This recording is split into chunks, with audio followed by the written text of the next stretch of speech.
What is Agent Ignite? Are you wondering how you can make more money and create a competitive advantage for yourself and your clients in this ever-competitive real estate industry?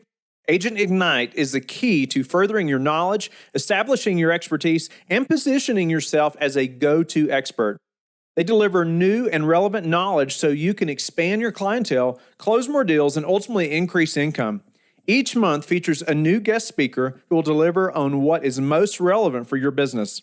As a member of DMAR's Market Trends Committee, an avid champion for building wealth through real estate, and a self-proclaimed data geek, Nicole will share market trends and commentary that will add value to you and your clients. Staying up to date on industry statistics coupled with niche topics delivered by industry experts will help you motivate your buyers and sellers and make you more money. Sign up for the next Agent Ignite session at theruthteam.com/events. This is your daily real estate syndication show, and I am your host, Whitney Sewell. Today is a highlight show that's packed with value from different guests around a specific topic. Don't forget to like and subscribe, but also go to lifebridgecapital.com where you can sign up to start investing in real estate today. I hope you enjoy the show. Your guest is Abel Pacheco. Thanks for being on the show, Abel. Hey, thank you for having me, Whitney. Appreciate the invitation and appreciate all the time and effort you put into putting education out there for others. I think it's awesome sewing back into the network there. Oh, thank you for that. I'm grateful for your time as well, and you being willing to give back and share your expertise and experience with listeners and myself. But a little about Abel, in case you haven't heard of him before. He began real estate investing in 2008, invested in 800 doors of multifamily. 400 passively as an LP, and then also 400 on the GP side as an active partner as well. So while working full-time, I want to add, while working full-time as an IT sales leader. 20 years of corporate and entrepreneurial experience, including a verifiable 10x track record of sales from $5 million to 2010 to $57 million of acquisitions in 2016. Been married for 12 years with two beautiful children, 2-year-old and an 8-month-old. Wow. Congratulations on many fronts there, Abel, and grateful again to have you on the show. I want to jump in and highlight your superpower, but I want you to tell the listeners a little bit more about maybe where you're from and your focus right now in this industry. Yeah, absolutely. Thank you again for having me on. Yeah, I'm from Corpus Christi, Texas, originally. I grew up there and moved after high school to San Antonio, Texas. So pretty much spent half of my life in Corpus and half of my life in San Antonio, Texas. And yeah, we just celebrated the 12-year, as you mentioned, actually yesterday. So we were super excited, and 2 under 2. So it's been a good run. My wife is one of my biggest, advocates and best partner that I have, and she's been, there alongside as we've been real estate investing since we were younger. And just enjoyed the time. We started investing in 2008. We were probably like a lot of investors. We were investors in single family houses, and slowly but surely, just every couple of years would squirrel away as much as we could, and it's enough to put a down payment on a new house. And we would, slowly just stack properties, and we were buy and hold investors. We would buy them, make sure that they were nice, clean, comfortable, safe, rent them out. And throughout the years, as you mentioned, full-time was working in IT sales. I was a sales leader, started as a sales rep, sales director, sales leader throughout a couple of different companies. Cutco Sales was one, Rackspace IT Hosting was another. And throughout that, career, full-time W-2 job, we would just, try to buy properties. The goal was always to retire with real estate and have enough passive income that we could have, become financially free, have our payments being taken care of by renters, and then be able to retire and do full-time real estate. So that was always the goal, and enjoyed the process. In 2008, like I said, we bought our first property, and it turned into 10 years later. We bought 8. We had a portfolio. We were still managing all of these properties at the same time. I had a W-2. The kids came. It made it a little more difficult to keep going on this trajectory, and found some education at that time. My sister dragged me into a 3-day course, a 3-day seminar over the weekend, and just opened my mind to all of the things that people were doing, and signed up for some education, signed up for some courses. And, we then went on our run from 800 to 800 doors. And just like you said, just, invested passively first to kind of feel my way through this process. And then now a general partner in a couple of larger deals as well. So we focus on, B and C value add properties, 100 unit plus. So far, we've done only syndication as general partners or active partners, and we've enjoyed the run so far. So that's a little bit about me. Maybe I'll pause here for. Yeah. No, it took, you mentioned it, and correct me if I'm wrong, but it took 10 years to get to 8 doors. Yep. Right. But then after that, it's like something changed, right? I mean, then you're at 800 doors. What the next? How long was that? I missed it. Yeah, it's been about 2 years. So I did my first, or a little under, my first limited partner passive investor kind of investment was 128 units. We invested passively from our 401k. We left one job where I left the W-2, so I was able to transition that to an IRA and then self-directed that into the deal. And that was October of 2018. So that was my first one, and just so kept moving. What changed? Like I would imagine there's numerous things that had to change, but I'd love to know, what change had to take place for you to not just take the action to do it, but like just have the mindset that it was even possible as well. I know that had to happen for me. I know. And what about yourself? For me, it was really a job. It was my W-2. It was my day job, right? I had had a fantastic run as you kind of saw there, some numbers. I led a pretty large sales team of about 50 to 60 sales reps. I had about 6 or 7 sales managers all under me, and we had an amazing 10x run, $57 million in acquisitions. And every year, my quota would be reevaluated. And I realized, man, this is not going to end anytime soon. I look back on my 20-year sales history of my career, and I'd pretty much been, for the first 5 to 7 years, maybe 100% commission. Never had a stable, salary until I was an IT professional, an IT sales professional. I had a 50% of my commissions were at risk, and 50% of them were my base pay, right? So always at risk. Every year you put 50% up. And I realized, man, as I keep continuing to perform, no matter how many sales I made, my quota actually went up. I was rewarded every year with great success, with a bigger quota, which means we had to sell more, produce more, and actually get paid less for the same amount. And while I was very blessed to have this opportunity, 10-year run with this company called Rackspace. Founders were awesome. The leadership was awesome. My direct leaders were awesome. So I stayed there for so long. But I just realized, man, there's never going to be a time where I'm creating this return, this profit, this wealth. It's never going to be mine unless I actually put it into something that's going to create some income generation for me and an asset that would produce when I was asleep. And so it was kind of the mindset, and it was a slow transition to commercial multifamily real estate. But, since 2008, that was the goal. I just didn't realize back then that I could actually go buy an apartment complex. It did not click in my mind until later. I have a friend and partner and somebody locally that I've worked with, and he's done a lot of business. And I looked at him and I go, man, he's just like me. He's a normal guy. How are people doing this? And I started taking education and classes to feed that. So you have that doubt, that fear, that worry, that anxiety of actually moving forward on a big commercial project.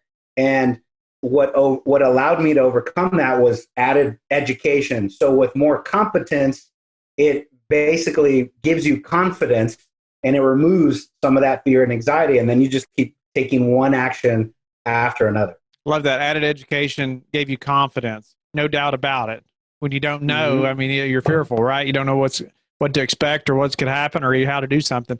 So how did you educate yourself? Give us a couple tips there before we move on. That gave you that level of confidence. Yeah. Well, I've done, let me see. First was the action to go do a deal on my own. And I think that was the one benefit from single family was I could save our dollars, hard-earned money for a couple of years, put 25 or 30 grand into a deal, paperwork, education, was back then talking to my mortgage broker, getting a good team behind me, having a good property, was it the realtor who was helping me and actually going through like education on how to pick the property.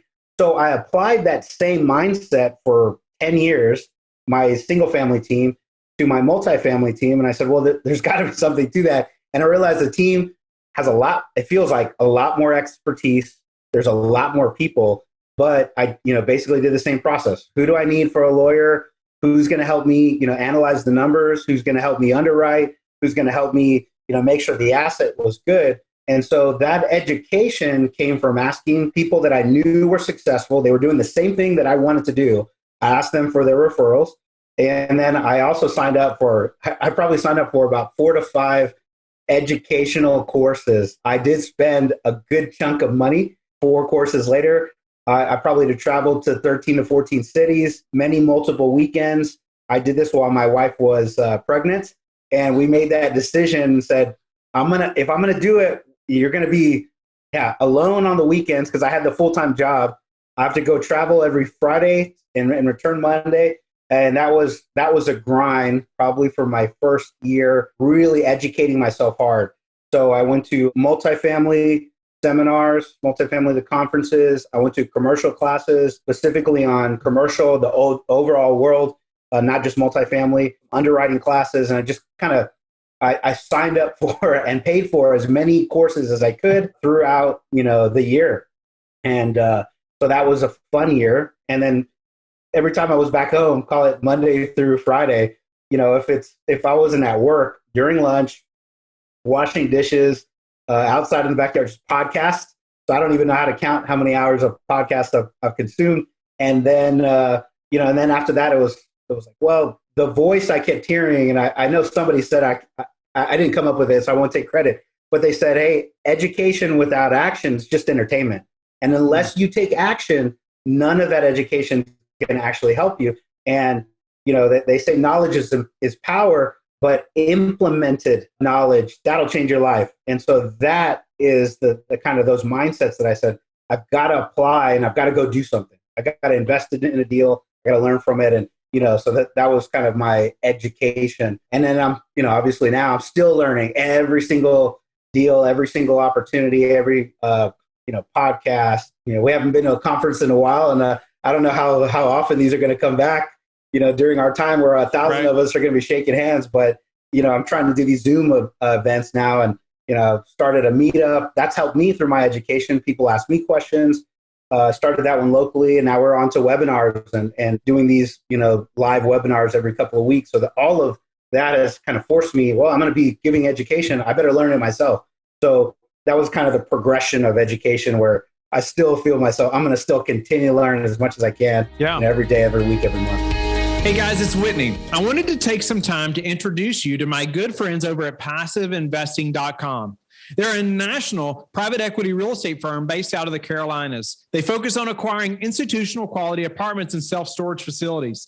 They do this with private accredited investor funds. They have a portfolio of over $700 million in assets and control over $250 million in equity from their investors. PassiveInvesting.com makes it easy for you to start investing in real estate without all the hassles. They even have an average 62% repeat investor rate in each offering they put together. They even have a real estate debt fund that offers hard money loans to local fix and flippers across the U.S., which currently has a 0% default rate. To help you learn more, they've put together a free passive investor guide that outlines the 7 red flags for passive apartment and self-storage investing. Visit PassiveInvesting.com/red flags to download the PDF now. That's PassiveInvesting.com/red flags. Our guest is Axel Ragnarsson. Thanks for being on the show, Axel. Absolutely. I really appreciate the invite. Looking forward to our conversation. Yes, I am as well. You have a very impressive bio, and I'm very interested to hear more about your story. I know the listeners are going to learn a lot from you and hopefully be motivated and encouraged as well just by what you've accomplished. But a little about Axel. He built a $4 million portfolio by 25 using other people's money. He's the host of the Multifamily Wealth Podcast and founder of his real estate investment firm, Brickleaf Properties. So Axel, give us a little more about, I want to hear more about your background and, how do you get into real estate that quick and be that successful that early, right? I mean, just being that young, and there's all kinds of issues there that people have when they're younger in the business. I experienced some of that, initially as well. But would love to hear more about your story and just this path to success that you've had. Absolutely. No, I mean, I appreciate the kind words, and I'll try and keep it short and quick. But back when I was in high school and early college, I would buy and sell cars. That was a little business I'd run on the side. And I got to the point where I was in college and I was thinking about, what's bigger than this? What can I, buy and sell that's, more money and has more upside than maybe cars do. So I started just Googling things. I watched HGTV, so I saw the house flipping shows. And, I thought, hey, maybe real estate's an interesting business to get into. So I got into real estate through the lens of I want to flip houses.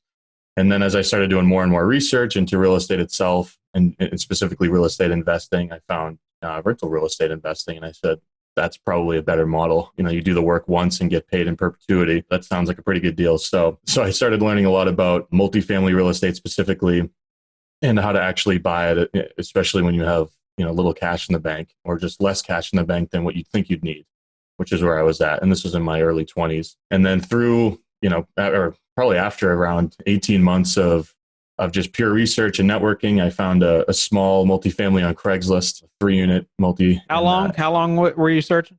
Probably 18 months or so, okay. A year and a half, a good, maybe even more than that. Just listening to podcasts and reading articles, doing everything I could to learn the business. And an opportunity presented itself. I financed it with a private lender that I had met through a college internship. And that was kind of the start of my real estate career, I guess. And since then, I've been using what's popularized as the BRRRR strategy, buying smaller multifamilies to grow the portfolio over the last few years. And now started raising capital from equity investors, primarily in the joint venture structure, to actually scale the portfolio, buy some larger buildings, and pour some gas on the fire. And that pretty much brings us to today. Awesome. Well, that's it's an incredible story, but it's neat that you kind of had that entrepreneurial fire, in high school and buying and selling cars. And were you making any money doing that while you were doing it then? I was making some money. I look back, I thought I was making a ton of money at the time. And then you look back and then you think, I was doing a lot of work to make $500, $600, $700 here and there, but I just didn't want to work for someone else. So I was like, what can I do on the side to make some money? And that's what it was.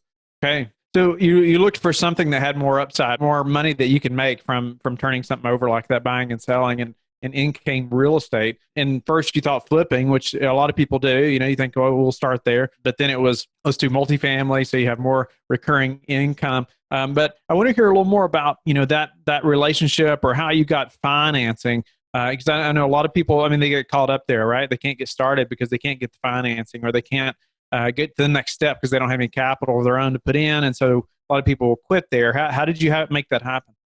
Sure. So the quick backstory is I did a college internship for a small angel investment group. There was a group of 10, 15 guys that were investing in startup companies. And it was a great internship. Obviously great connections were made there. And one of the guys that was in the group also did private money lending. And this is really early when I just started thinking about getting into real estate. So we just had casual conversations, 5 minutes before, 5 minutes after the monthly meeting they had where entrepreneurs would come in and pitch. And, my role is I'd basically take notes for the meeting and then distribute it after. And started learning more about, what he did, what private money lending really was. So I just kind of lucked into understanding that piece of the real estate business really early on.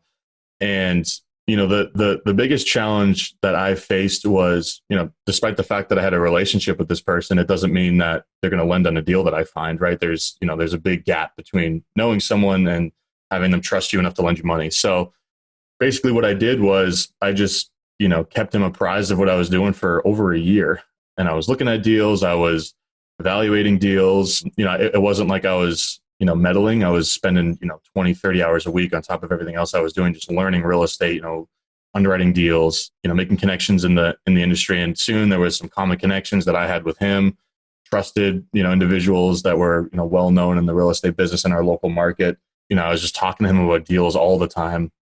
So I got to the point where when I did actually find this deal, this 3-unit property on Craigslist, and I brought him the numbers and I said, hey, I'm really confident that this is something that makes sense. And he said, you know what, we've been talking about this for so long, you're ready to to actually execute on something. So, the takeaway for me is that you have to share what you're doing with folks that could potentially be lenders when you're starting out. The more that people understand that you're spending time in the business and becoming more and more proficient with real estate as an actual business, then I think they're going to be more likely to lend you money. So that's what I prioritized early on, was just really documenting what I was doing and sharing it with the folks that I might want to work with.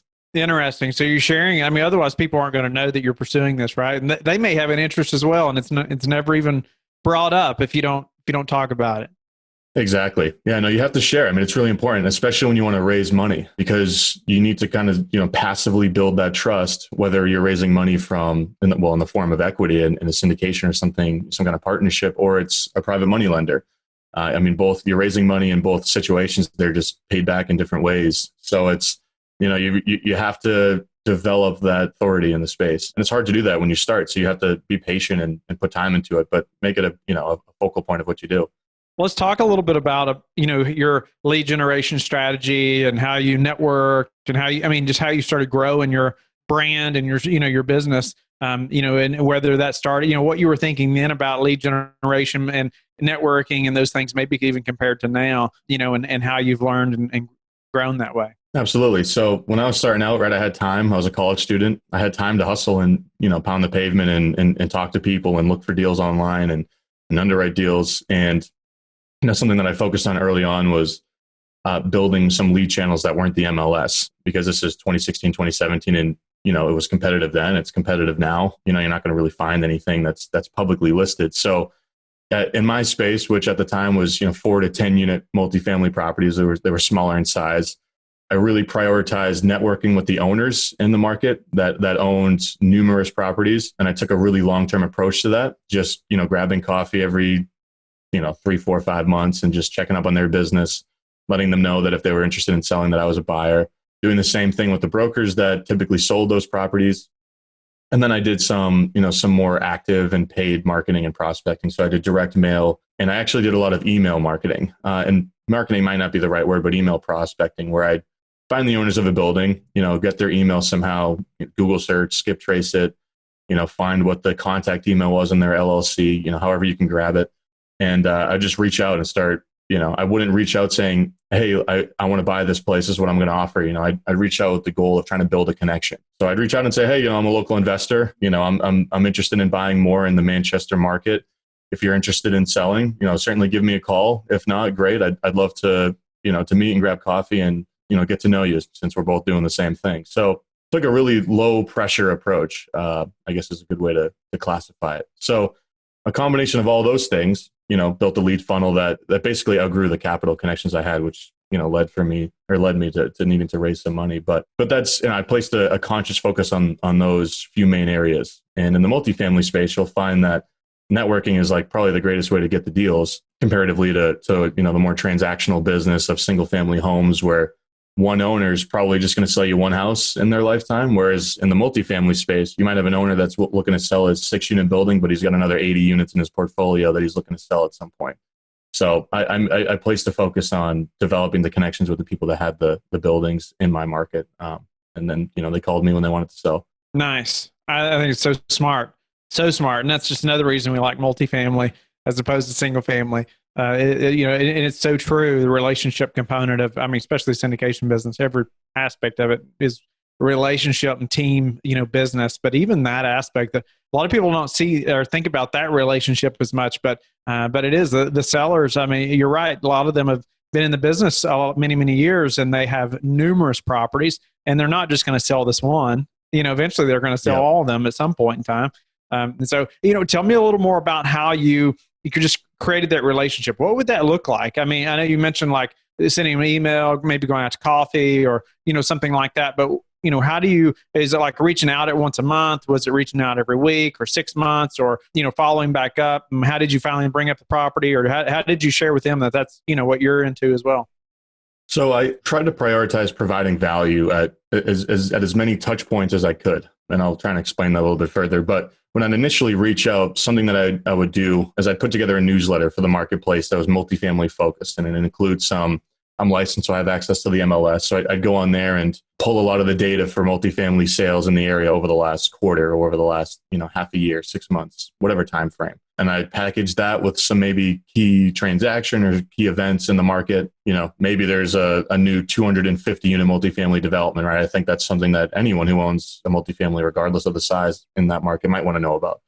So I started pulling information that I, as an owner, might find helpful.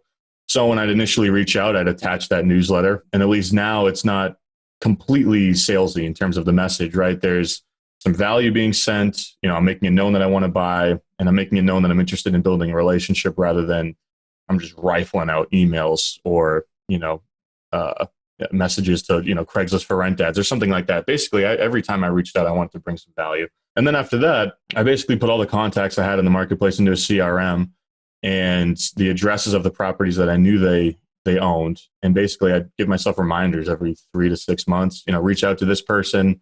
They own this property on 123 Main Street.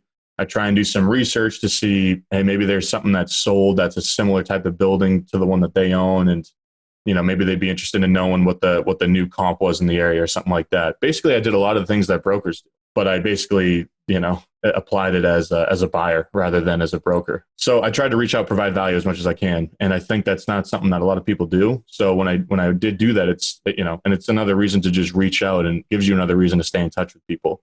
So that was really the big thing I did in terms of building those relationships, more so than just, completely cold outreach where it's hard to build something off of that. Thank you for being a loyal listener of the show. Please subscribe and share it with your friends. We want to help you become the passive investor you've always wanted to become, but also the operator you've always wanted to become. We want to be the number one resource for your real estate investing journey. But go to lifebridgecapital.com where you can start investing in real estate today.